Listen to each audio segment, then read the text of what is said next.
السلام علیکم. آپ کو پتہ ہے کہ قرآن کے بارے میں تھوڑا سا پڑھ رہے ہیں اور تھوڑا سا ہم یہ جانیں گے کہ بت پرستی کا آغاز کیسے ہوا. سب کچھ جاننا بہت ہی ضروری ہے.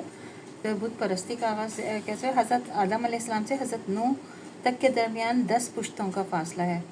حضرت نوح علیہ السلام سے کچھ دیر پہلے تک تمام لوگ اسلام پر قائم چلے آ رہے تھے. پھر سب سے پہلے توحید سے انحراف اس طرح ہے کہ اس قوم کے صالحین فوت ہو گئے، اور جب کچھ وقت گزر گیا تو لوگوں نے ان کی تصویریں بنائیں اور کچھ کرنے کے بعد مجسمے بنائے، اور پھر نوح تک بتوں کی شکل اختیار کر گئے. اس طرح ان کی پوجا پاٹ شروع ہو گئی.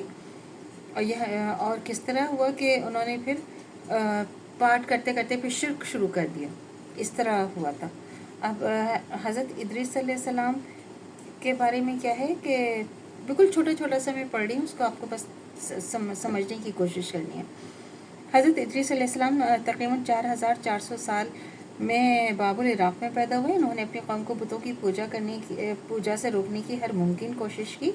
جب انہوں نے اپنی قوم میں کوئی تبدیلی نہ پائی تو وہ یونان یا مصر کی طرف ہجرت کر گئے.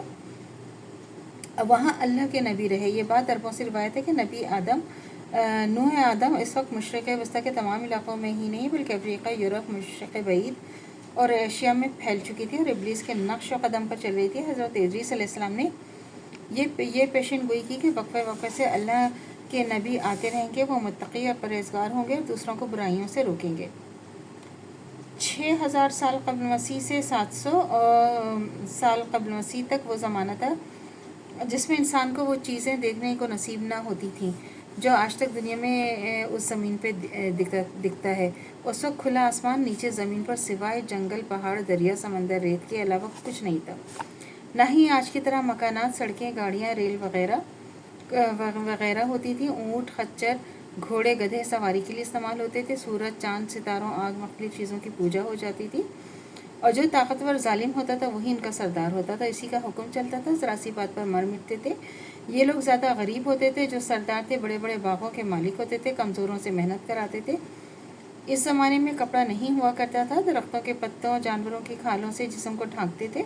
کھانے کے لیے درختوں سے مختلف قسم کے پھل حاصل کرتے تھے. جانوروں پرندوں کو شکار کرتے اور گوشت کو آگ پر بھونتے. سوکھی لکڑیاں جلانے کے لیے استعمال کیا جاتا. اب پتھروں کو آپس میں رگڑ کر چنگاری کی مدد سے آگ پیدا کی جاتی تھی.